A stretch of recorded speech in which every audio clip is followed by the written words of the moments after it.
All right, we have a special podcast today. We have two people that we're actually having on the podcast. Can you guys introduce yourself?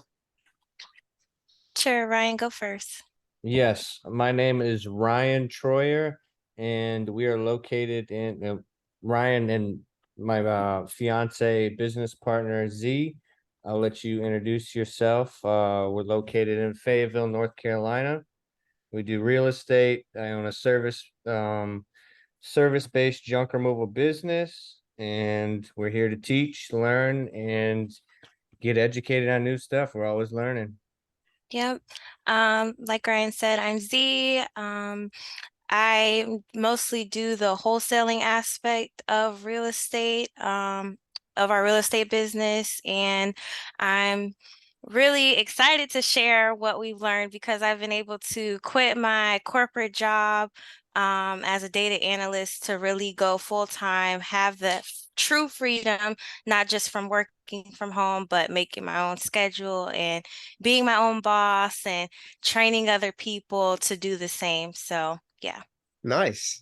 And before we get into the whole real estate and all that, can you guys explain or like tell your story of how you guys were growing up, like when you hit that 18 mark specifically? Z, you want to go first? Dang, at 18.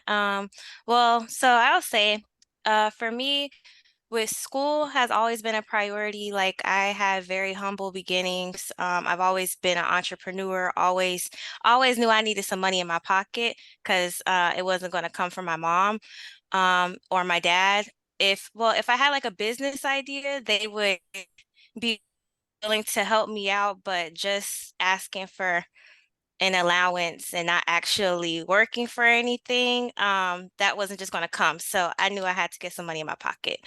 And I guess, in high school, having good grades was always important. But so I took the traditional college route, but because I didn't know what else to do. And I was an undeclared business major for like 2 years. So just trying to find out what I liked. I just knew I liked business, but I didn't know what, what or where I was going to go with it. And what So started all the entrepreneur business side of it? Like what like just not a lot of people just they grow up needed they're some like, money in my pocket. okay. That's it. Like knowing, just seeing the struggle, seeing my mom trying her best to raise us and not wanting to burden her with like my wants. Like all my basic needs were met, but anything extra, I knew I needed to get it for myself. So, yeah. Nice. And what about you, Ryan? 1 second, my throat's a little scratchy. All good. Excuse me. I grew up in a very small town that's about this big, smack dab in the middle of Wisconsin. And I grew up kind of really hating school. Like I wasn't like a D or F student. I was like a C, a straight C student. Like doesn't interest me. Horrible test taker. Um, Worked for my dad a little bit growing up, and he has 12 or 14 units himself. So I'd help him do a little bit of the stuff, like pretty minor stuff. My brother, he would do like the roofing for him and more major construction stuff. I do painting, help him clean stuff up, that sort of thing. And that had me, I really grew up like there's a top cupboard in the house that he would always have these checks in. And this is when I'm young. I'm like, okay, so this is how we make money, right? All these checks are coming in, 12 or 14 checks. I'm sitting there like, and I'm adding them up. I'm looking at the kitchen table before they go up in the cabinet, adding them up, thinking like, I want to go do this. This is what I want to do. So I had a little bit of interest there, a little bit of interest in business, in high school and that sort of thing. Took some classes. I really didn't like jump start it into the I want to do business. I want to do, business, real estate, something like that. I really didn't do anything until I joined the army. I went over to Italy, was stationed there, and then read Rich Dad Poor Dad, like most everyone else seems to. That's the first book that like, okay, the wheels are turning. So then I'm on this crazy reading streak where I read a book a week for an extended period of time starting out, and then all of a sudden it's the action. We got to put it into action. A couple years later, I'm at Fort Bragg in North Carolina here. I start a business. Working all night, a night shift in the arms room towards my well, I guess I was a military police, so I was actually working at night in the arms room or working a shift on the road or something like that. And then during the day, I'm working on my business, not sleeping, like 3 to 4 hours for a couple years. And then we really didn't take that much, just like a couple years, and then boom, we're doing 300,000 a year. We're doing $500,000 a year. We're doing 650 a year, and it just progresses up from there. From there, we went into real estate, and now we're here on the podcast. Now, Ryan, what got you to start the whole the junk removal business and everything like that? Right. So I had somewhat flexible hours with shifts, right, in the army, and I needed something I could do. Like, I'm not a skilled person by any means. I literally do junk removal. We pick up trash. That's it. Hmm. So I needed something I could do where I had the resources, where I don't need any like licenses or certifications or anything like that. So it was a good option that worked. Like, I looked at it, like, I'm in high school, I looked at it and I brought it up to my dad. Like, oh, what do you think about this? It was 1-800-GOT-JUNK franchise, like the number one franchise in the country, I guess. Right. So I remember looking at that when I was in high school, and then I'm 21 years old, starting that up. So I was like, well, let me just give it a try. Have no idea what I'm doing. I was in the barracks drinking with a friend, and we're shooting back and forth some ideas around. I said, dude, let's go 50-50 on this thing. Bring 2,500 bucks, right? 2,500 each. He says, nah, man, I'm good. I don't want to do that. I said, all right, I'll go start it myself. So I started it myself, got a truck, trailer, put together everything. I wanted to make $1,000 a month. I made that in the first week, Wow. right? The first month I did it, I made 5,000, and I only wanted to make one. So we can always think bigger. Obviously, you're young, you don't really think the abundance mindset yet. Now, what are some rules you have to follow or things that you have to build to start that type of business? I'm guessing you need a truck. What else would you need?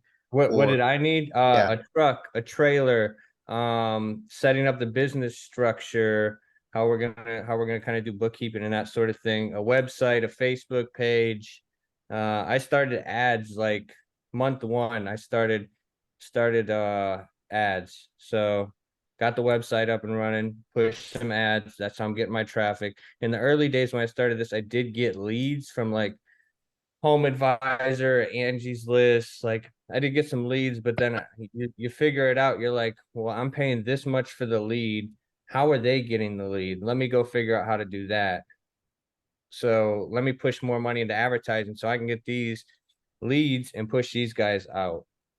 and what type of advertisement helped you out?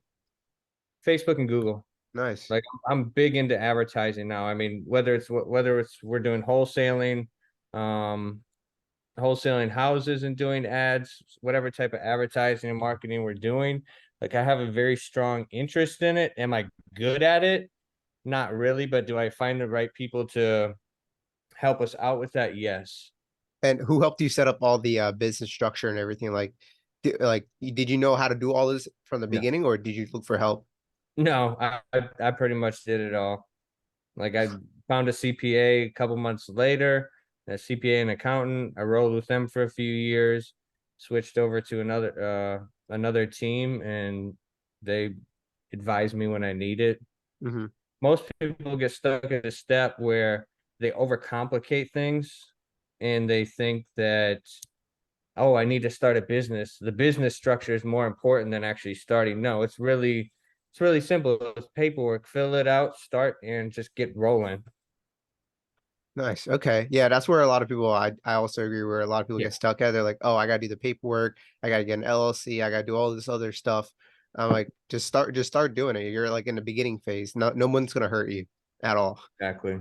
And what was your guys' biggest struggle at that age where it was like 18 to your early 20s? Let's start with you, Zaakira. My biggest struggle, I would just say, was just finding like my identity or finding like my path because like I'm one of those people, I just kind of try on identities. If it fits, then I keep it. And then like if I don't like it, then like I'm just like a quitter. Like I'll just quit something, be like, oh, this isn't for me. This isn't going to take me where I want to go. So like I quit, on to the next. So I would say just trying to figure out, like I said, what my path is. Like I knew at a very young age, like, you know how people have those bracelets, what would Jesus do? Yeah. I have in my mind a thought of like, what would future Z do? And that is like my guiding kind of light, if you will. I'm just like, dang, is this going to take me closer to what I see for myself? If yes, keep going. If no, pack it up. Do something else. Let's try. We got to figure out something else. So I would say just figuring out like knowing what kind of life I wanted, but Hmm. how to get there. That was like the thing, And not knowing how. what's your advice on people that are actually that's going through that struggle right now where they're trying to find their identity? Would you just say just like sit down and like just talk to yourself about it?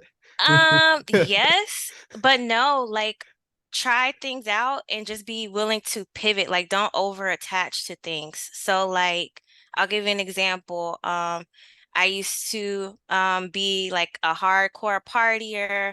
I used to smoke. I used to be on the scene. And that was part of my identity. Then I just decided, oh, this isn't gonna take me where I want to go. So I just changed it and not being like over attached to anything. So like I used to be really nerdy and quiet, but I didn't like just being on the behind the scenes kind of person. So I changed it. Like that's it. Anything you don't like, you can read a book or watch a YouTube video to change it. And really, it doesn't matter what you decide to do, all the skills are going to add up to take you to where you're ultimately supposed to go.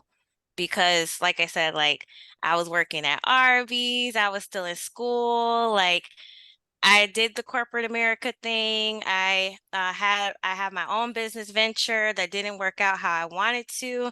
It's just like all of these things equal massive success in real estate. Like literally all of these random skills that seemed random at the time, it all is going to take you where you need to go if you just take the skills from it. But like don't over attach to the like identity, like, oh, I'm a shy person. Oh, I'm a quiet person. Oh, I'm a any kind of person. You can be whatever kind of person you want to be. Like literally, that's me. I I just like that. decided. A lot of people they feel like they have like a restriction on there. Yeah, and at 18, it is so flexible. Like it literally does not matter where you come from. You can create a whole new person. Like literally, I created myself. Like I didn't just come out my mom like this. Like certain parts, sure, but like everything has been sharpened and fine-tuned. And then the bad things, it had to go because it doesn't equal where I want to go. So that's it. Okay. Chris, you have a question. Yeah, what are those few random skills that you learned in the failed ventures? Goodness, marketing, public speaking, being able to communicate and talk to people, being able to connect with people, consulting, coaching, learning more about people, their personalities, um, let's see, sales, be having the ability to research and answer your own questions, like not like being a self-starter, developing discipline, getting up early, because I was not a morning person at all. But in future Z, she's a morning person. She got stuff to take care of. So like literally all of those things equaled like what seems like an overnight success in real estate. Because literally, Ryan and I have been doing this since January together. We've done over 30 transactions, and it seems like an overnight success. People are like, oh, I could start wholesaling tomorrow and hit 6 figures in 6 months like y'all. Yes, you can, but we each have our own skill sets and like a whole backlog of knowledge and expertise that we brought into this that like exploded our real estate venture. Hmm. And what are some ways that someone can get those types of, instead of like, you probably went through some troubleshooting where you're like, oh, this doesn't work, this works, this doesn't work, this works. We What can still someone that. do to get through all that? Always analyze the data. Like, I know that sounds so techie, but like, for instance, we make goals. Like, I just moved my new whiteboard. Ryan has a big whiteboard. We always have a goal.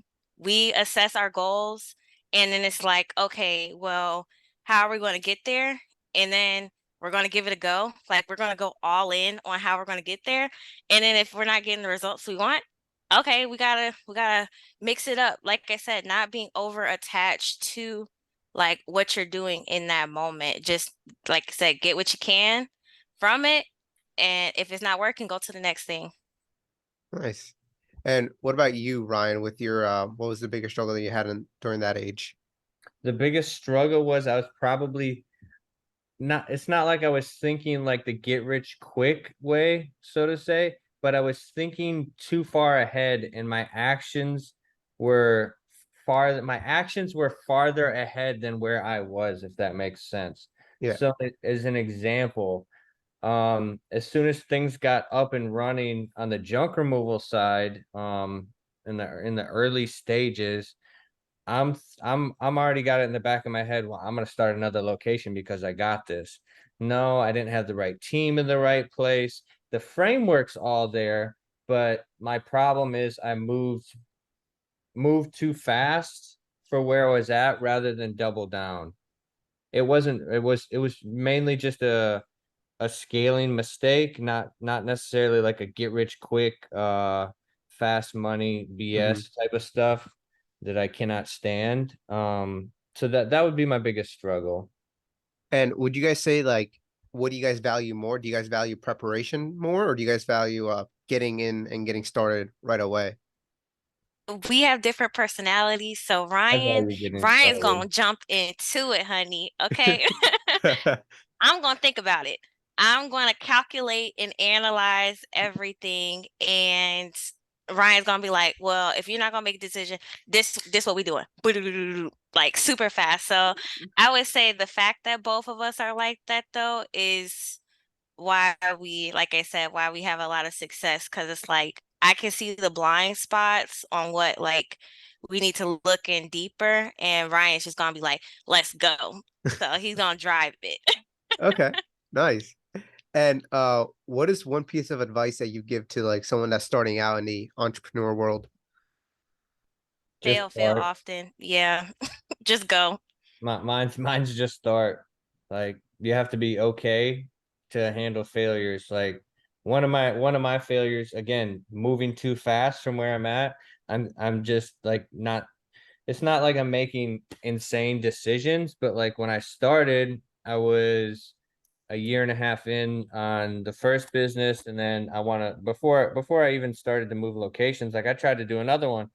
I tried to make a lead business, and I didn't have the right team. I didn't have nearly enough funds that I needed. So I blew like 25,000 when I needed it. Wow. Make mistakes, right? Yeah. What did I learn? I learned stay where you're at, and then when you're ready, you'll know. Okay. Like that. And what you said that was your kind of mistake right there, Ryan. Yeah, What would be that would be like the first major, what the hell were you thinking mistake, yeah. right? And Z, what was your biggest like first time entrepreneur kind of mistake? Buying a whole bunch of products that I didn't know how or what I was gonna do with. Like, honestly, I still have like a whole bunch of vegan shake mix in my closet, that needs to be thrown away because it's probably expired. Like, what was I doing? Just thinking, oh, I'm just gonna buy some inventory and people are just gonna buy it just because it's me. Like, no, I needed to learn more, like have more like thought process or get connected with people that know about marketing strategy, like doing the rollouts and like all of that kind of stuff. Like you got to prep people before you just drop some products. So that's that's what I learned, but it is what it is. Like I said, sure, I have all this expired shake mix in my closet that I'm literally looking at right now. But we also did six figures in 6 months because I know something about something. So like from my first business venture. So it's like, okay, and If you It's fu- learn, basically, if you learn a little bit, if you can just take something away from your failure and not make the hmm same mistake again, and that's don't over attach to it though. that's really going to propel you to the next level. So there's two different types of people. There's the person who's going to start and fail and stay there, and then there's the person that's going to start, fail, take what they learned and move on to the next thing. So you can't dwell on failure, and that's unfortunately what a lot of people do. Mhm. It's great that they started. They're still a level up from the person who just is the idea person, right? We all know the idea person, the person that has the idea, and all of a sudden it's a secret. I don't want to tell you because you'll steal my idea. No, no, that's not the way it works. Like, we know you're not going to do anything with the idea, so you might as well just tell us. And yeah, I agree with that because I know for me, like every real estate property that I've bought so far, I'm still learning from each one of them. Every The single one. first one was I learned a lot, but still I'm learning like, oh shit, this is not a deal, but I still got it. I mean, it's still working, and it's like, whoa, you again, you want to fail often, try not to fail, but uh, when you do fail, just learn from it, and yeah, you're just gonna be better in business, be better in everything. And a lot of people are probably going to wonder, like, okay, you guys are some type of like superhuman, right? Uh, what is like your guys' favorite like productivity hack for an entrepreneur mindset, right? What makes you guys like kind of like almost click in your head? Let's start with you, Z. Your mic's not working. Oop. There you go. Oh, can you hear me now? Yep. Okay, I would say listening to audiobooks is my like productivity hack. Like all of this is all mindset. Like if you don't grow up with like if you didn't grow up in a household with I don't know, even if you could even grow up with the perfect parents and still have limiting beliefs and ways of thinking, ways of doing things that might have worked for your parents to get them where they are, Hmm. but like to unlock that new level, you're going to need some new information. So for me, I would say audiobooks and reading is like whichever you prefer. I'm an audiobook kind of girl, but The Magic of Thinking Big was the first like actual book I read. Oh yeah, that's a good book. Yes, I love that book. And it's on YouTube, the audio version. So I listen to it often too. But yeah, get some kind of new information in, and it's going to slowly but surely start changing the way you look at things. Because you're only going to see things that are in your awareness. Like when before I was in real estate, I didn't see vacant houses everywhere. Now Yeah. I'm just like, there's money everywhere. What do they call that? A reticular activating. What does Ed Milet Yeah, say in the his red book? reticular activating Reticular system. activating system. So something that let's say you're driving around and all of a sudden you register a blue Tesla. If you really think about it in your reticular activating system and you're driving, you're gonna see a bunch of blue Teslas. So what you're surrounded by, what you focus on, like basically that's what you're gonna take notice to and or become. Okay. And there's a lot of like people like in books, right? Especially they have their own way of like uh, saying information or like different techniques. What worked out the best for you guys? Mm, I would say everything is at different levels, though. Hmm. So, like I said, I could get by in college. I graduated cum laude,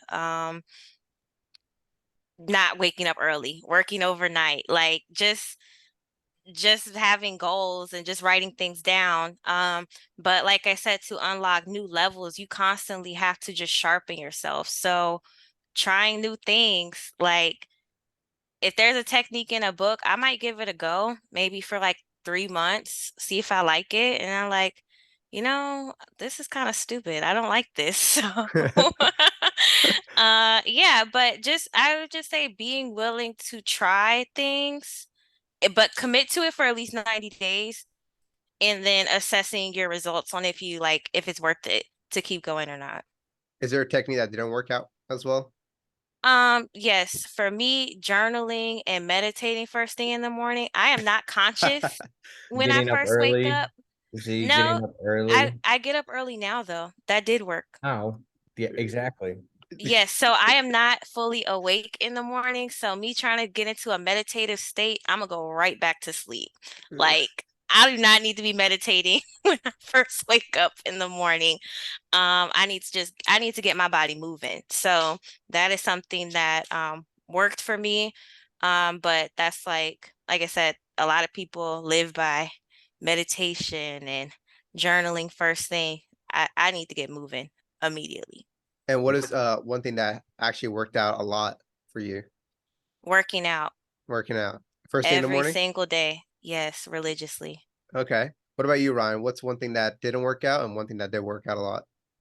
One thing that did well, I'm the same way. I mean, I'm naturally a morning person, so when I'm up, like I'm up, no coffee, nothing, like just up. So one thing that works really well is consistency. So if you're watching this and you don't have a consistent routine, you need to get one. When you build the consistency, whether that's going to be, hey, I'm going to get up, go to the gym, I'm going to have a coffee first, I'm going to read a little bit, then go to the gym, then go to work, then I'm going to do after work, I'm going to do this, and this. Like every day we have a routine. Me and Z get up at 5:30 every day. And keep in mind, right, we don't have W-2 jobs. We don't have to get up at 5:30, but that's just a time that we set. So we get up at 5:30. She does her little morning routine. I pretty much just get ready, go to the gym. We drive separate to the gym. She gets there a little while after me or a little while before me on most days. And then from there, we break off, do our thing, communicate throughout the day. Like every day is different and it's still exciting because we still have fun with it, but it's still the same stuff. It's Hmm. still the same motions, right? And when we really started working together um in January. We're like, hey, we're working as a team now, so let's do this together. And if you can have your partner on the same page as you, this is where we're going, this is what we're doing, this is, you're constantly going over your goals, analyzing, that's going to help you get to where you want to be a lot faster than you can by yourself. Okay. And do you On guys that think, note, go ahead, say. On that note, I would like to add though, of course we are partners. But if you do not feel discouraged if you don't have a partner, Yeah. I would say it is like the reason why Ryan and I are such a good team, the reason why I even trust Ryan is because he was leading himself first. I think Ryan was trusting me and trust me in my lane of expertise because I was doing my thing for myself first. So, like, in order to even be able to attract a good partner, you have to be able to lead yourself. You are a team of one first. So, like, you have to be able to lead yourself and do what you said you were going to do and whatever you commit to for yourself by yourself first. Like, it's fantastic that Ryan and I go to the gym together, but when I lived by myself, I was still going to the gym every day religiously.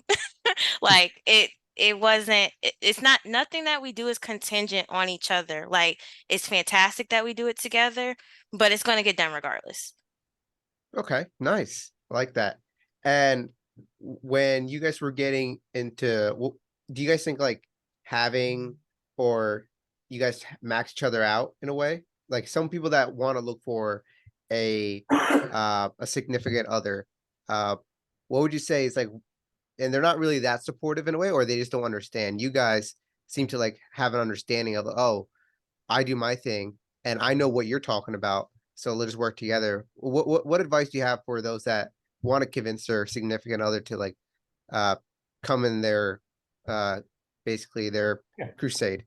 Yeah. So number one, they have to be on the same page. If they're not on the same page and there's no willingness to get on the same page, it's not going to work as, two together. It might still work with one together, and you might, just up the ladder, just getting up the ladder, one step, one step, one step. But if you can get your partner, whether it's a business partner, doesn't matter, business partner, significant other, wife, whatever, if you can get them on the same page, like, hey, we can really do this. You have skills, I have skills. Like in our relationship, business and whatever, like I'm the driver. So I'm driving and she's stabilizing. So she's analyzing and thinking, and I'm just straight hammer to it. And Mhm. that's how we operate. I would say it's super important to lead from the front. Like a lot of the times people doubt people because they have nothing to show for. Like if you have no results, it's very hard to get someone on board with you, to just trust you and like I said, be willing to like quit their job and give their whole life savings towards a business venture if like you have no results. So my thing is lead from the front.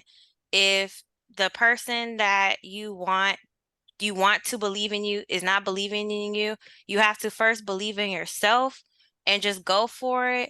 Be willing to put in your own money, your own time, your own energy. Separate if you need to, but really put your head down and get to work, and the results are going to speak for themselves. And literally, people will want to get on board with you when they see you're serious. You Nice. also, I mean, it comes down to trust too. So both partners need to trust each other. Partner, significant other, same thing. You need to be able to trust your partner to make the decisions and let them, hey, it's okay to fail. Same thing. It's okay to fail. Your partner, it's okay to fail. Um, Going back to like what, July, I woke up one day and I said, you know what, we talked about Z quitting her job in December, that's what we're gonna do. I said, Z, today's the day you're gonna quit your job. What do you mean? I said, what do you mean? I said, just trust me, just quit your job, go give him the notice today. He has a meltdown. Oh my God, oh my God. I said, it's gonna be okay, this is what we're doing, like we're in it together, and it's okay. That was so freaking Type, type, scary. type, type, type, send the email, send.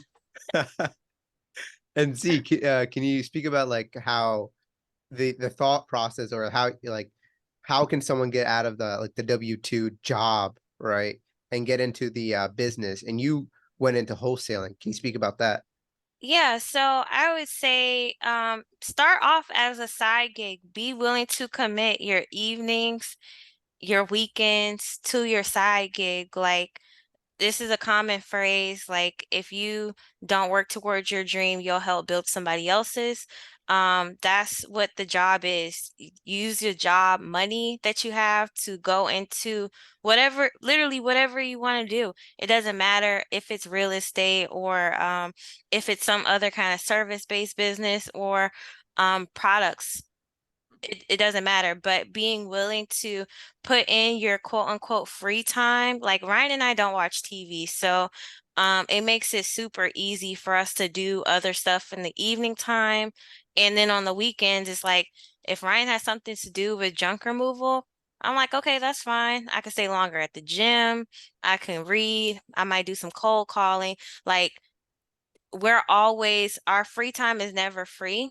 So we're always looking for ways to reinvest in ourselves. And that's what I would say. Once you start seeing yourself as your most important investment, that's when the shift happens. Like, okay, the job is a means to an end. The job is my seed money to put into what I like what my big goal is, whatever that is, I'm going to literally use my salary money to grow this little idea that I have and just be committed to it. And once it grows and it outweighs your salary or hourly pay, then that's when you know it's time. Like we made my salary then like the first 3 months, and I was like, well, now I'm just here for shits and giggles at this point. Like Yeah, I mean, let's really take one step back and let everyone digest that. So when we say like I mean, we do stuff like we go on trips and stuff like that. But when we're working, like we're here to fucking work. So on the weekends, starting in January, like we work every single weekend. Unless yep. we go on a trip or whatever, like we're out of the country or something like that, because we like to travel and stuff. But you know, we don't go out and party. We don't go to the bar every weekend. Like we've both already done that. We've done the club thing, you know, we've done the hookups and all that stuff. Like, yeah, it's cool. There's a time for it, but now, with the mission that we're on and what we're doing, trying to acquire properties, build business, increase the bottom line. Like we're okay working on the weekends. Now we don't work all day on the weekends. Like we just got up from a nap before we hopped on here because we put in the work earlier today going to view some properties. So that's okay. That's what we choose. So choose what works for you is what it really comes down to. Nice. And uh, that's interesting because do you guys also find it fun as well? Because a lot of people they're like doing it for the money or they're doing it for all. Do you guys see it somewhat enjoyable doing all this? I like Together, yes. I like doing it together. So the weekends are what I look forward to because, okay, I don't have a ton of things running in my head. Like I can go check on a few projects and then we spend the day together and we're out hunting for properties. And these properties are going to be lifelong properties. So they're going to outlast us. Mhm. That's how long I plan to keep them unless we leverage it into a bigger asset. But like we're literally building. It's fun. I enjoy it. Nice. And Z, you left the job and you hmm started to do wholesaling. Where did you learn to do all that? Or did you were like, okay, I'm just gonna get into it and start it? Well, so wholesaling for me was interesting because, like I said, I don't come from money. I went to college to get a regular job and realized like this regular life is not for me.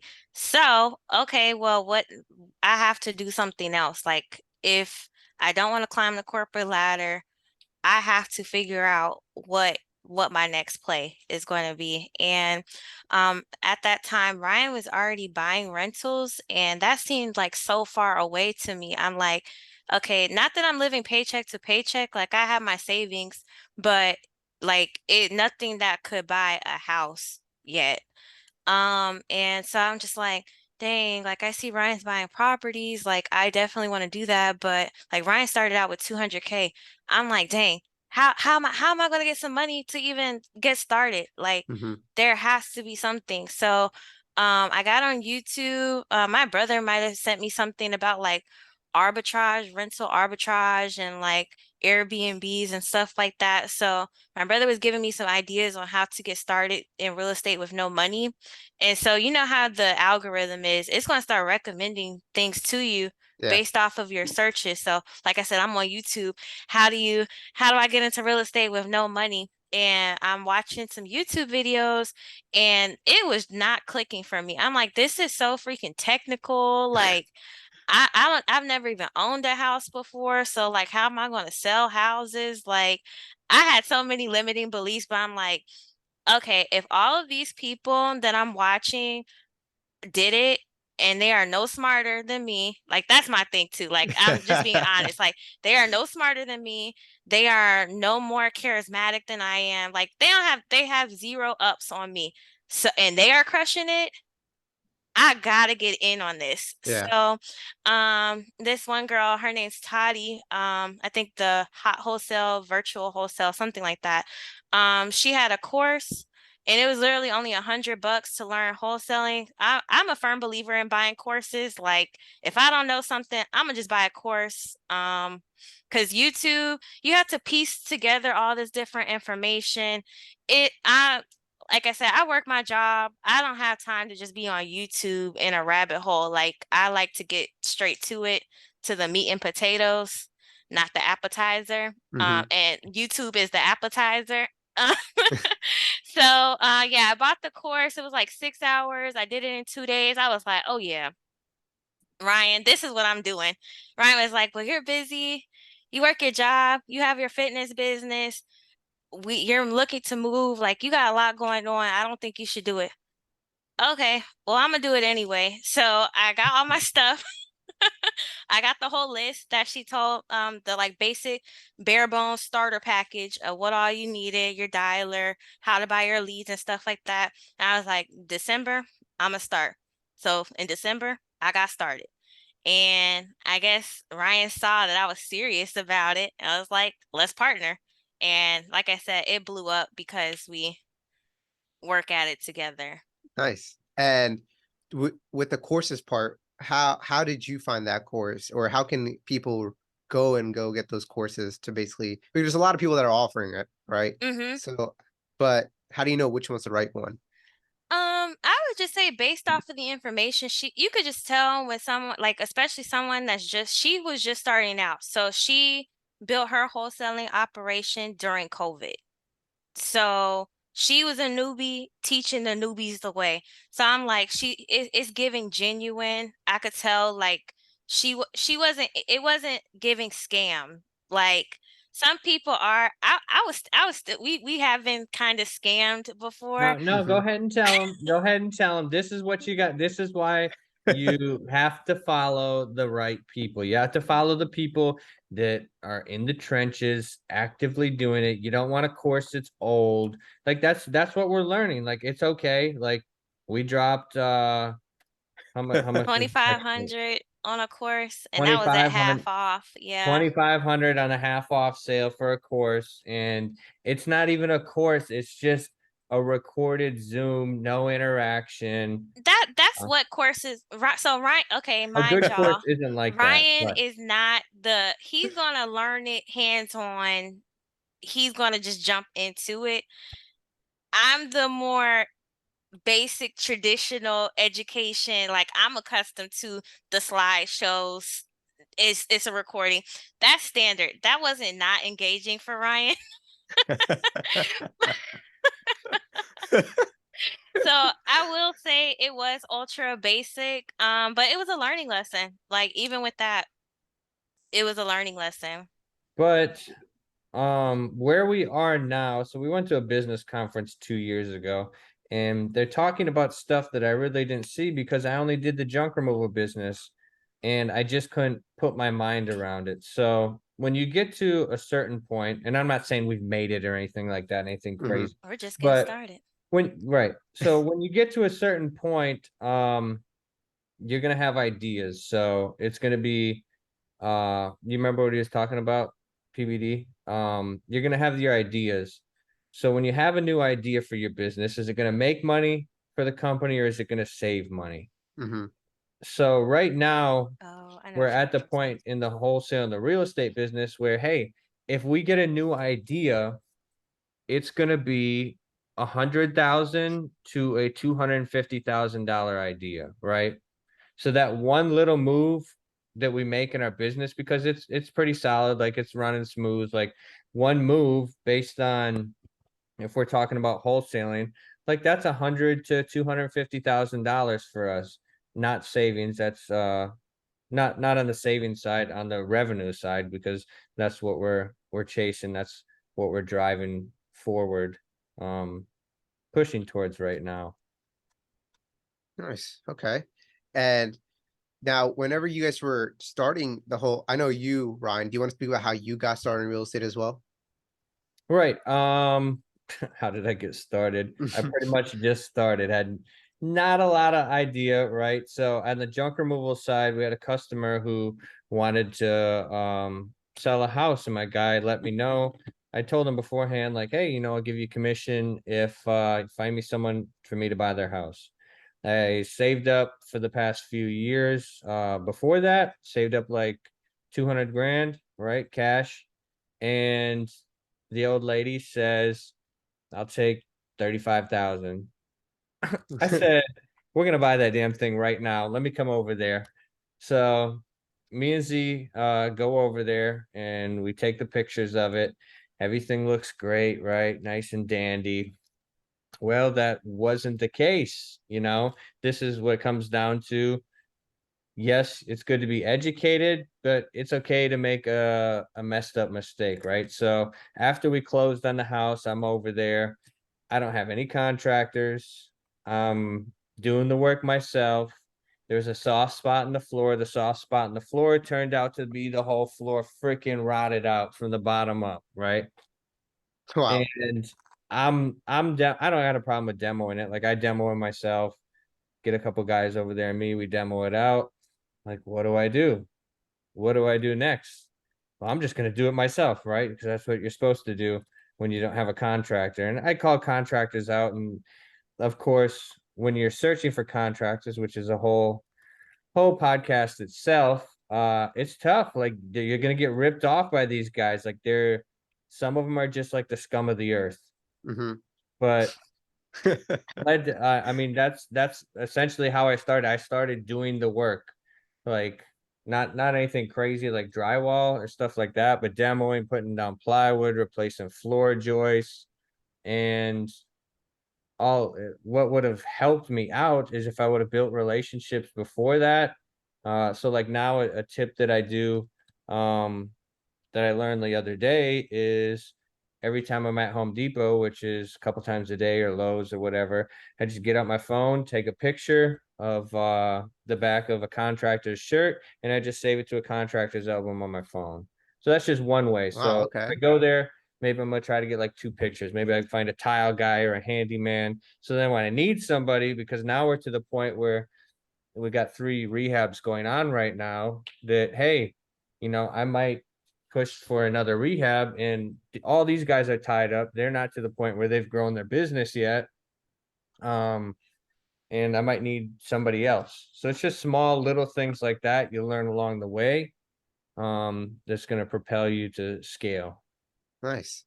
And do you have any insight on those who want to get started into that, but like they're just starting at like, I don't know, like $1,000 in their bank account, right? Right. If you start at $1,000, reinvest it into yourself, into learning. So Mhm. books, 1,000 really isn't enough to start. If you wanted to learn how to wholesale, that's what I would say. Wholesale, flipping stuff, like doing the resale stuff, like that's a good way to build up some capital to get started. If someone did want to get started doing that, they could look into it's tough. Like you have to put in the work, but you could look into owner financing. So you find somebody who maybe they're a little older, maybe they would just want monthly payments. If you know the rest of the game, like it'll work fine. So owner financing is where somebody has a property paid off in full. So let's say the guy is 60 years old, he's got a property that's paid off, and you say, hey, would you do an owner finance on this property? Yeah, sure, I would think about it. How much could you give me down? Well, let's say you save 10. I'll give you 5 grand down and X amount of dollars per month over a certain period of time. So a recent one that I did, a real life example, we had a lead come in. The guy had his house listed. It didn't sell. It was overpriced, listed at 270,000. Hey, he doesn't have, I qualified it as, hey, he does not have a mortgage. So I said, look, cash offer doesn't make sense. We could do an owner finance. What's an owner finance? Everybody's question. I pitched it to him 200,000. This is my first offer, 200,000 at 20% down, which is 10% down payment. So that's 20,000. And 750 a month for, I think 20, looks like 750 a month for 20 years. Well, he's 75, so he doesn't want to wait that long because he thinks he's gonna die. Totally get it. Cool. So then I came back, and if you're a little more creative, this is where it pays to keep learning, keep reinvesting in yourself, because you're not going to know this stuff if no one tells you about it. So then I came back with 20 grand down, 200K purchase price, 750 a month for 5 years, and then after the 5 years, I'm going to pay the entire balance at once through a cash out refinance, because in 5 years from now, I'm predicting the market will be better than it is right now, right? So a little bit lower interest rates, prices should historically climb back up. If not, I'll still have 135,000 that I would roughly, I think that I would owe on that property. So I do a cash out refinance, and then I pay the guy off, and we're square. So those are little creative deals. Like, you don't have to be like me and save up $200,000. In fact, I probably wouldn't recommend that, because most people, it's going to take you a long time to do that. Mm-hmm. You can do creative, so we don't have to go too far in depth, but you can do an owner finance. You can do a subject to, where you'd actually take over their payments. You can you would still have to save up enough and have some sort of a track record to do hard money, or you could raise private money through your friends and family. That would be a viable way to start. If you got an uncle, parent, you can borrow some money from them to get started for that down payment to do hard money or something like that. There's different ways to do it, but definitely the biggest thing is get educated to a point where you're actually comfortable. Mm-hmm. You're gonna still make mistakes, totally okay. You're gonna lose money. Your first major, like my first major rehab was $65,000. Huh. So in California, like, that might not be a lot, but in North Carolina here, 65,000 for your first rehab, and that's with me doing a lot of the work myself. So I'm probably shortchanging myself, and it's probably like a $70,000 rehab. Nice. And people are probably going to be wondering, like, wait, you're just seller financing. What kind of paper documents do you need to protect yourself? So Right. Good question. So I would recommend you talk to a closing company, number one, a lawyer, whatever, that deals with the proper paperwork. Like, I have mine, but it's not like I could just give it away. 'Cause it might not work for you, and I don't want to end up getting in any type of trouble. But yeah. So the attorney is going to take care of drawing everything up. Like, we have our contract, we just plug it in and play. It's not something you need to overthink. You probably don't need to spend more than a few $100 just talking to a lawyer and say, hey, this is what I'm looking for. I'm looking for a purchase and sale agreement with an owner finance clause. And from there, they can write up the deed of trust and do all the paperwork, and the closing company can handle it and close it out. The only other thing that somebody watching this might not know is a servicing company. So a servicing company is like a third party. So if you loan me money, I have like two options, really. I can pay you the money every month, and if you're an old person, you're not going to write me a receipt, right? You're not going to write me a receipt with the balance every month, because we're lazy, and that's not what we do. So you get a third party servicing company, and you give them the terms, fill out their paperwork, everything that they need, and then they send you the mortgage every single month of what you owe, and you make the payments to them, and then they pass it along to the owner. So that's a little golden nugget right there. If you're new to owner finance and you didn't know you could do that, yes, you can. They'll mail you the statements, they'll handle everything. Of course, you pay them a fee.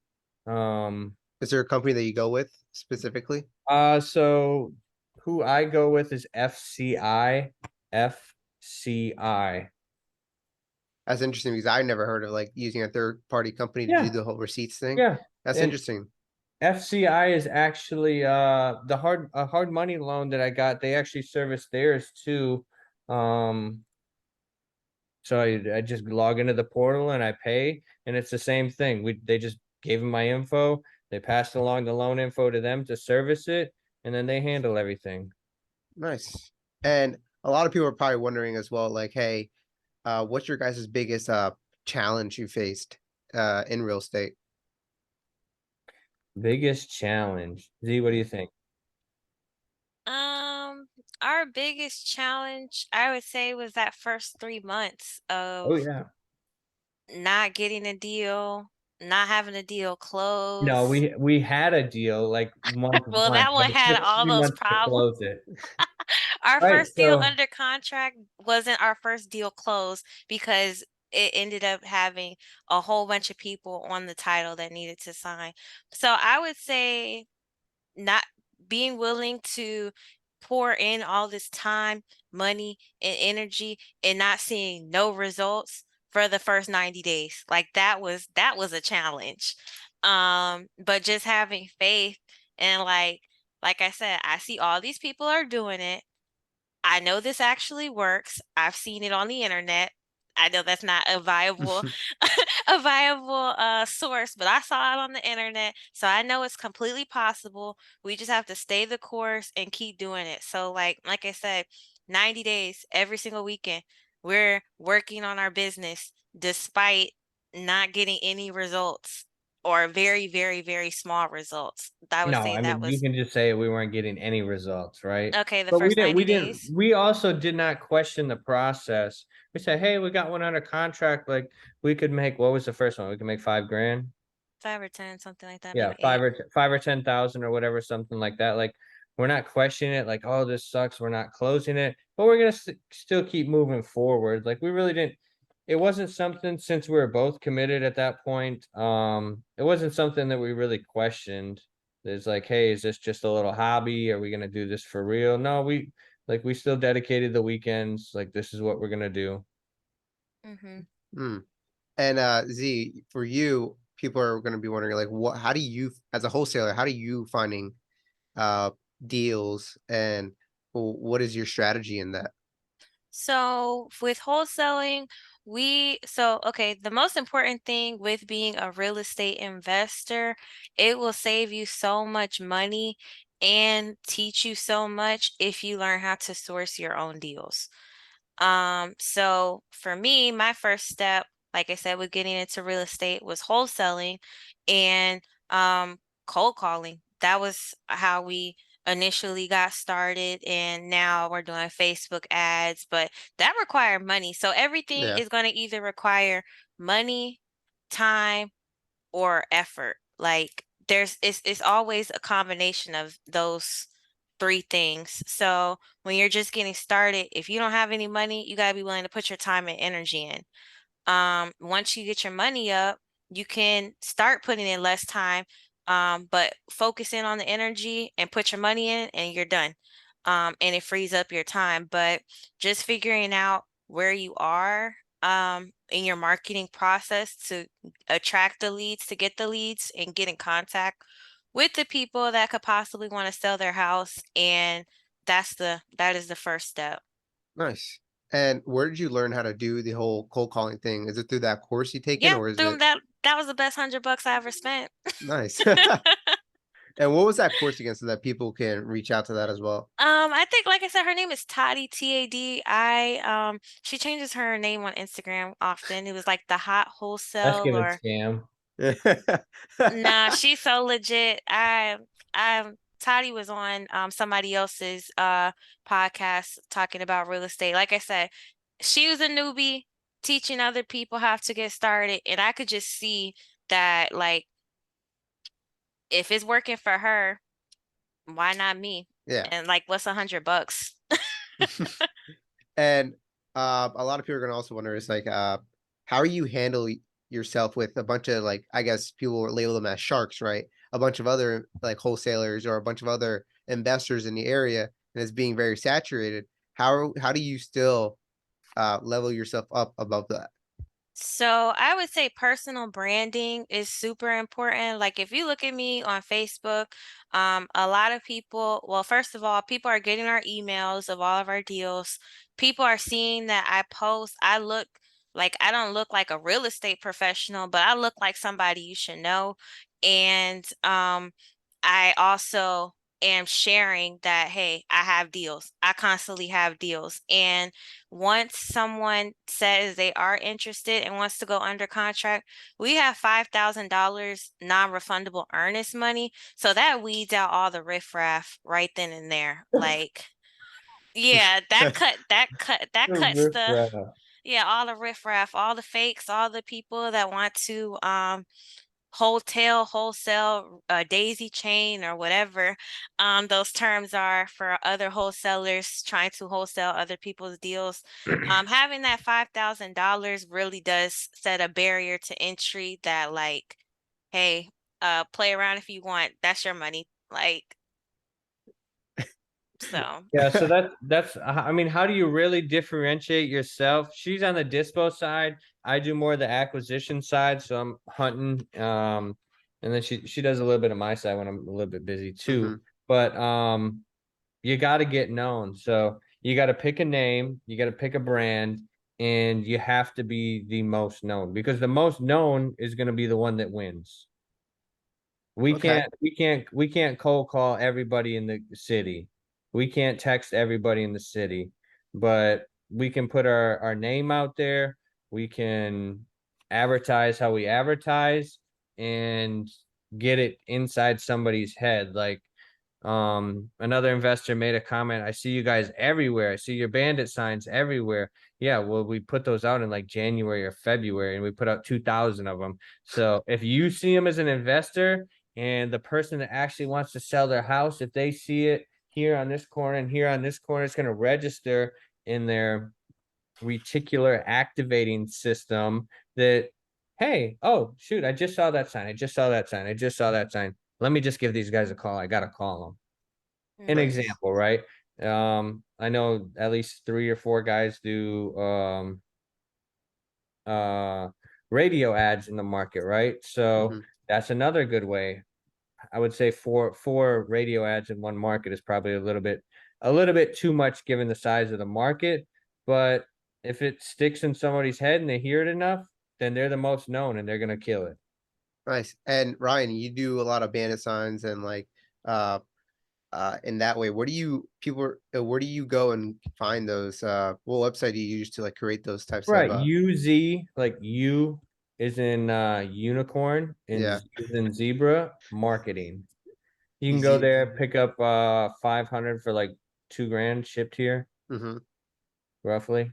And was that like a scary thing, like ordering all that, buying No. ads? I'm okay wasting money advertising. Ryan is so fearless when it comes to I marketing. like I don't care. Like we test out our Facebook ads, like we spend thousands of dollars doing this. We like one thing that I learned that I'll leave anybody watching this with is after you invest in yourself and you know kind of like, hey, this is what I'm gonna do, then you need to figure out how you are gonna reach and get, I would say, an endless amount of leads, but constantly getting leads, phone calls, anything. You just need to keep getting fed to get the system bigger, and Mhm. then you don't have to reinvest as much into that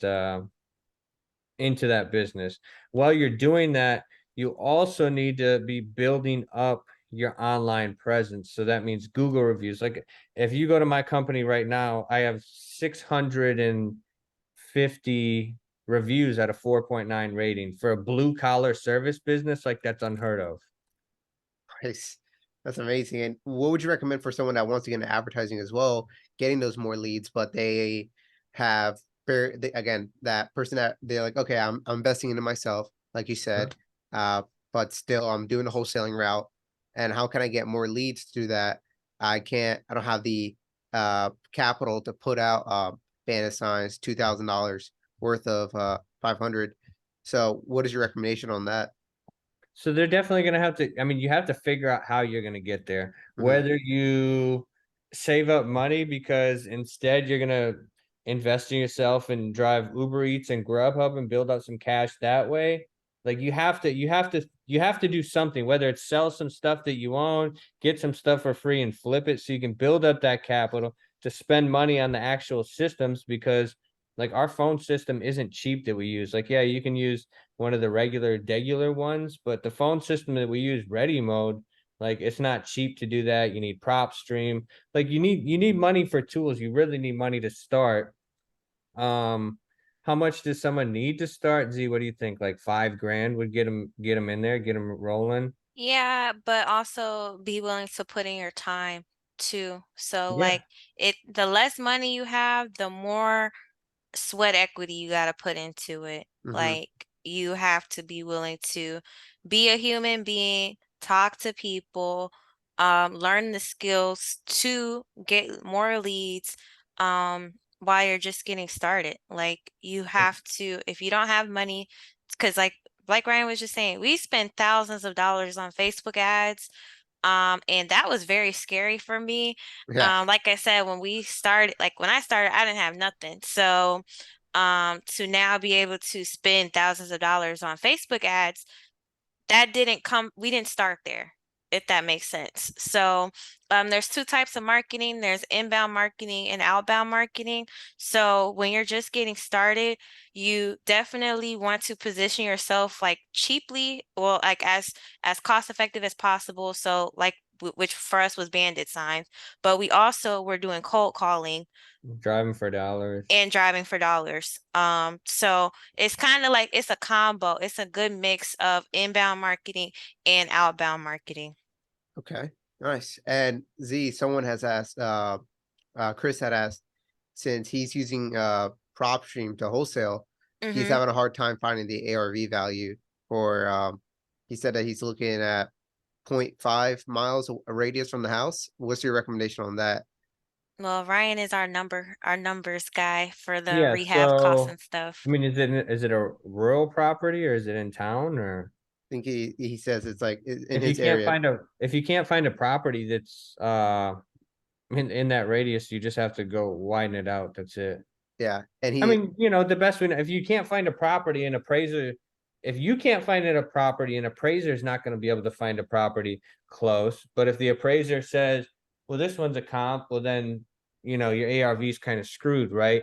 Mhm. So how I do it and how I would advise is make sure your filters are set right. So the year the house was built, get it as close to that, the bed, bath, that's the most important thing, along with the square footage. So if you have those, get your filters set. If the next house over isn't built till 10 years later, then hey, that's what you get. It's different than, a 2005 house to a 1970s house. Those aren't comparable. The materials used are different. One might be brick, one's vinyl siding, one has a garage, one doesn't. So open up your radius. Like we're known for doing these remote areas in North Carolina, these small little podunk towns. And when I'm comping those properties, I have to go 8-12 miles sometimes. Shit. Yeah. And I own property that I've got the appraisal back, and on my initial analysis, I'm thinking, well, this will be like 120, fixed up. This double wide will be 120. No, they went 8, 12, 13 miles away, way past what I had, and they marked it down at 150. So I'm like, all right, I'm not contesting this one. And something also on the wholesaling side, we do not provide ARVs. Like Correct. it's all subjective. How Ryan does our rehabs can be completely different than someone else's assessment of all their costs and different things. We provide the information, but it is up to the buyers to do their own due diligence. Um, and I mean, of course, we can if we developed a relationship with the buyer, then of course we can share some comparables. But overall, we like I said, when I started out, I didn't know anything about real estate, so I'm not one of those wholesalers that was out here lying, saying, "Oh, the ARV is this, the Oh repairs is God, only ten they're the thousand worst. dollars." They're the Like worst. Like I was not one of those people. I just provided the information, provided the property, and let people make their own assessment of if it's a good deal or not. And real quick, why wholesalers fail? Wholesalers fail if he's doing that to make an offer. That's a different scenario, though. Mm-hmm. So if he's getting the ARV to make an offer, widen it out, widen it real wide, and then slowly narrow it down. Find your sweet spot. If you're in the city and you have to go a mile away, and it's a big city, that's probably a little bit too far, 3/4 of a mile, no more than a mile, unless it's a pretty big neighborhood. Don't cross any don't cross any big major roadways or other subdivisions. You know, find the one as close as you can, and find 3 like that. So find your 3 and take the average, right? With the market. So when we started this, the market was hot. It was fire. It was bananas. We threw emails out to get gobbled up. Like, shit has changed. So stuff is constantly changing, and you have to be able to evolve with that. To Most adapt and everything. wholesalers, when the market changed and the rates went up and everyone's contracting, that's not a serious, you know, in it for a long run investor. Somebody's like, I'm not gonna buy anymore. I'm not gonna buy anymore. The average wholesaler got wiped out. The fly-by-night wholesaler that's not committed to it, they got wiped out because they couldn't move their stuff. Are they So gonna it get a comes time down to to knowing your numbers, are but they gonna you get don't time have to to get back provide that in? information. Yeah, you don't have to provide the information, but making offers, be conservative now. Investors are only buying good deals. You know, the market's gonna probably come down another 15 to 20%. Just my own opinion on that. You know, we're seeing it on the high side. I mean, the amount of calls and inbound leads that we're getting for on-market properties right now is ridiculous. Why are we getting these calls? Because the homes are overpriced for the rates, right? Mhm. More inventory is coming available. We're getting people calling us like, these people are nuts, literally nuts. Like 4 or 5 days it's been on market and you're calling a cash buyer for an offer on your property. That doesn't make sense. So be conservative with your numbers on your ARV, because it'll come back and bite you. Nice. I like that. Uh, and people are, and since you guys go on vacation, how do you have peace of mind knowing that your business and your real estates are going to be fine while you guys are like out of the country or just being on vacation, spending some relaxed time with your significant other? There's How no do you guys? relaxed time. There's no real relaxed time. I mean, I'm a workaholic, so it's what I like to do. Like, we went to Italy. I'm going to Argentina in 2 weeks. Like, I'm gonna be on my phone. I'm gonna be working. Am I gonna be working as much? No. When we go places, just like we're just in Vegas last weekend. We're going to Florida this weekend. Um, but we basically, you know, for the most part, we basically still work when we're on vacation. And also schedule our showings and viewings either before or after our vacation. Yeah. So that's it. Just kind of plan ahead and double down before, and then already have pre-prepped in your mind, like this is what we're doing when we get back. Mhm.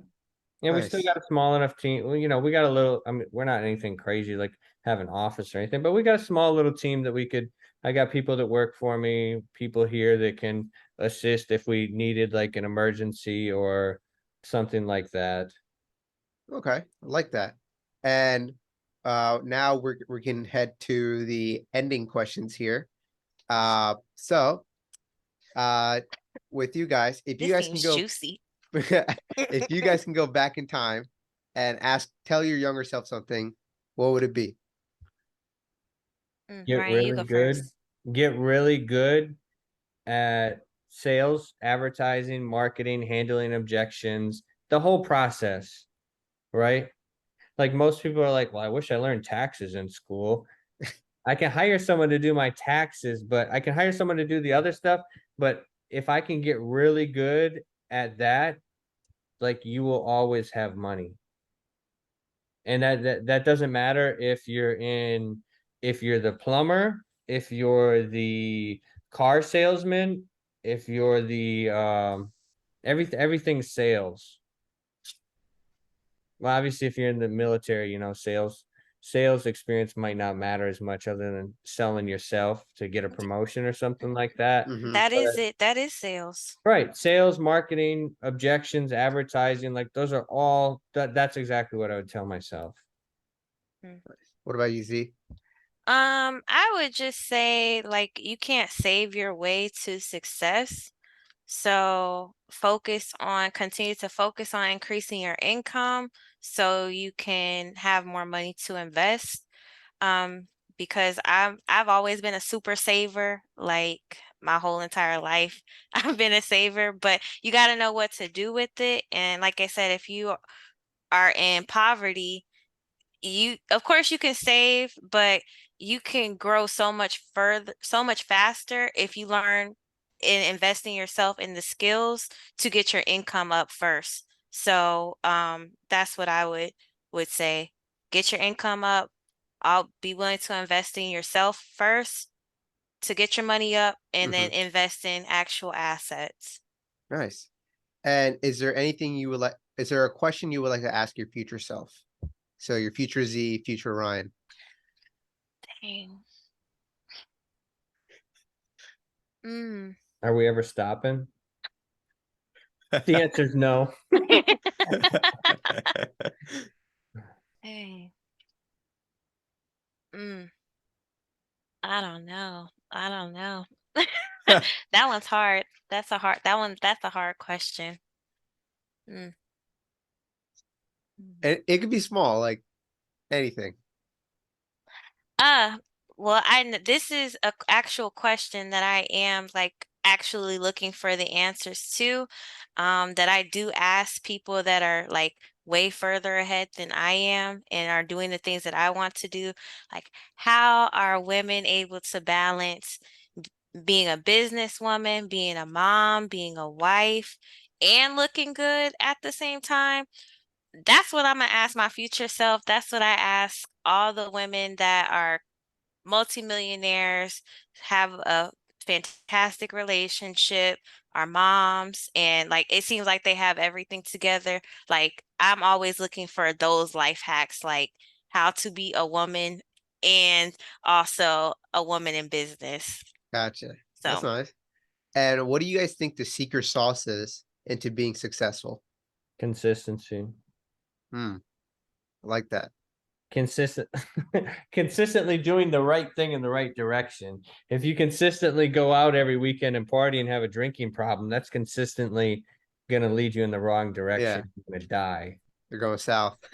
Right. So consistently doing the right things to move the needle forward. So I always take, I don't know where I heard it from probably Andy Frisilla at First Form or something. So make a list of everything that you need to do. Now rate it 1, 2, 3. Those are the top 3 things. Do those 3 things today. That's Yeah. it. People make lists, and I was guilty of it before. I make a whole list on this sheet of paper. This is everything I got to do for the day. No, take a step back, pick 3, accomplish those 3, and then go back to the list or fuck off for the rest of the day. Yeah. Right. Okay, So I just like move the needle forward every single day. Get your 3 tasks done. Whether it's learn a new skill, go to the gym, whatever, like whatever's important to you, get the 3 things done to move the needle forward in the right direction, and then do whatever you do. Nice. And what about you, Z? I would say always be learning. Like you have to, like, life is always changing, the market is always changing, it's always something. And if you are always pursuing the next thing, like of course you need to be applying, but you can't get to a place where you think you know it all. Like every person that I know that thinks they know everything, they really know nothing. And it's just like, dang, if you would just open your mind a little bit, if you would humble yourself, get hungry and know like there's so much more out there than what you think is right at that time. So yeah, just always be learning, always invest in yourself in some kind of way, whether Nice. that's health, fitness, spiritually. Like I went through so many phases. Like I used to weigh 225 pounds, so I got my health and fitness in order first. Then I was a super Christian for like 2 years, got my spirituality together. Um, thought I wanted to go to the Navy, so I became more disciplined. Like just go like constantly just learning more things and just becoming a better person in all of these different areas. Like the whole point is to continue to grow. Like if you're not growing, you're dying. So I feel like that is the key Don't to be our in Nice. the success. same, don't be in the what's the saying? Don't be in the same place as you want to know what's scary? Don't be in the same place you were last year. Mm-hmm. Love Think that. about that. I Don't be in like the that. same Yeah. place you were last year. And since you said since you said learning, how people take that to heart and they're learning consistently, and now they're in a rot of like analysis paralysis. How would you guys recommend someone getting out of that? Oh, stop. Once you like, if it can be information overload too. So like, for instance, I had an Audible account. I used to listen to Audible all day long, all day long. Okay, hold it. Had to put my subscription on pause. I need to apply some of this information. Like, if you are not teaching, there's no reason you should just be accumulating without like doing something with it. Mhm. So at some point you have to do something. Like, a lot of people believe in the law of attraction and manifesting your goals and all of these different things, but it's not just going to come. The perfect partner is not going to come. The perfect job opportunity is not going to come. You do all this learning to prepare, but you have to be in the right place. You got to be doing the right things too. So it's taking a break. All right, I got enough information. Now I just got to do it. Okay. What quote do you live by, both of you? I don't think I live by a quote. I have several. I love quotes. I don't Go think I ahead. live by a quote. I love quotes. Um, think for yourself. That's a quote that my dad told me. I used to be a real follower. I used to want friends. I still want friends. But my dad said, think for yourself. So be willing to just be a free thinker.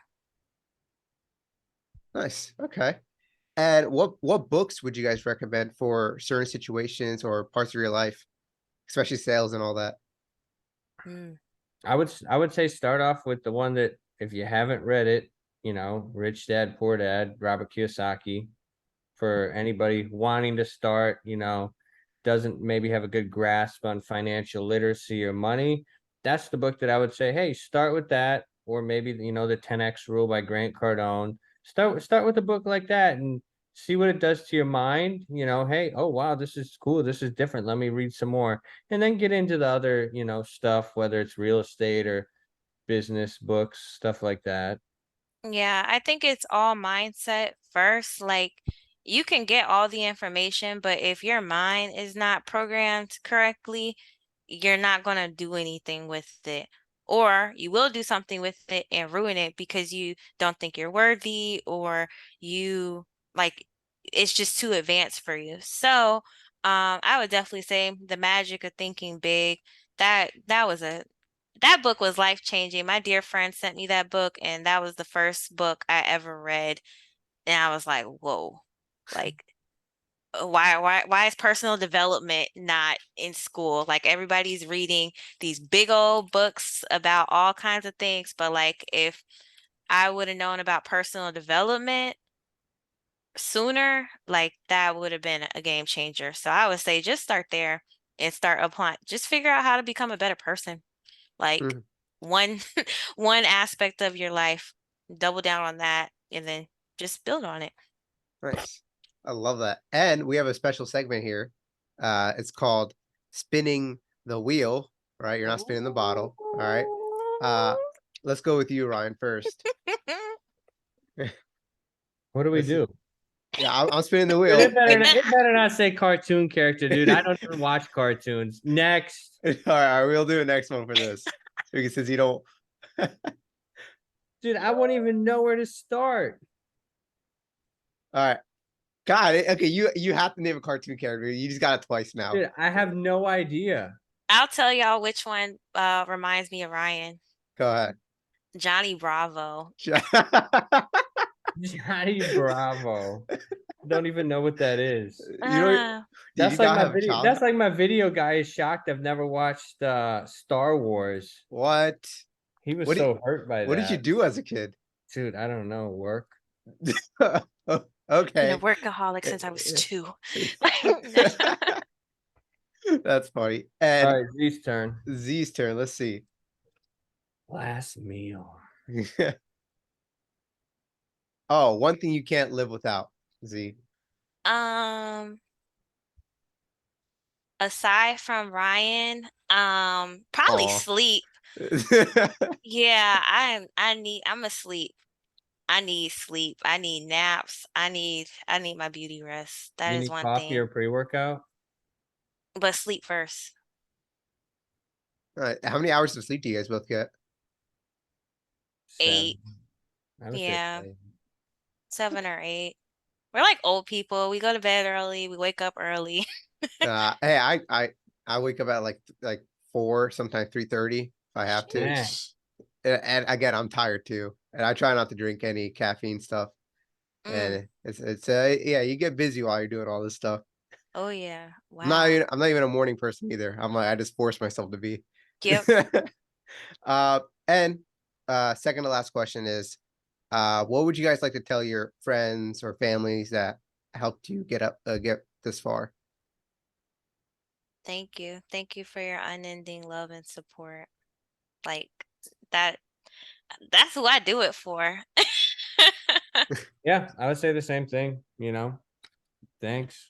If you're one of the real ones who, was a believer and, the supporter, whatever role you played, then yeah, much appreciated.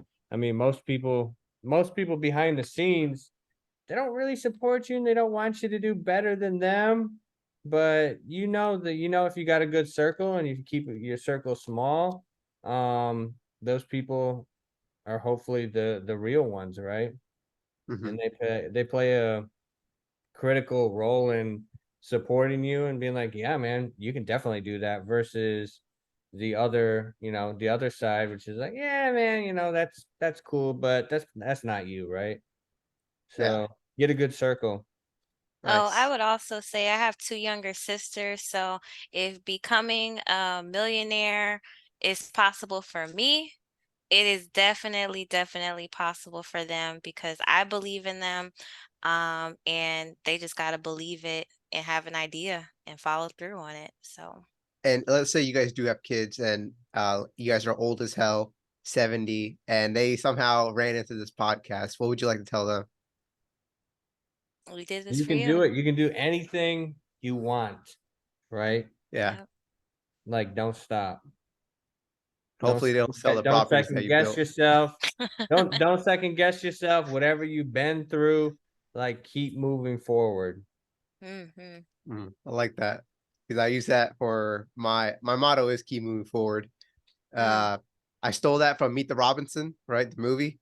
So I'm gonna put that to my heart. And finally, how can people reach out to you guys?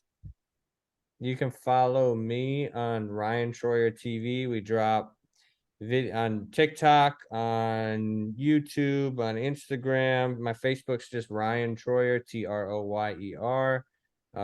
Yeah, we post a lot. I made a big self-develop or a big personal choice to throw out content and knowledge and hired a videographer earlier this summer who produces videos, comes up with the content. We shoot it, we put it out there in short segments, and yeah, follow, maybe learn a thing or two.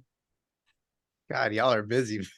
Yeah, and for me, on Instagram and TikTok at Zeta So Zesty, Zeta. So actually, no, that's the wrong one. That's my personal page. Zeta So Bossy is my bigger page that I share all things real estate, all things personal development, and really just what interests me, which is lifestyle, luxury, and also how to actually get there. So, always sharing some tips on how to grow a business, how to be a better leader, and just be a better person. And of course, on Facebook at Zaakira Gallman. So, Nice. All right. Thank you guys for coming up on to the Nova University podcast, and we loved having you here. thanks for Awesome. having. Thank No you. problem.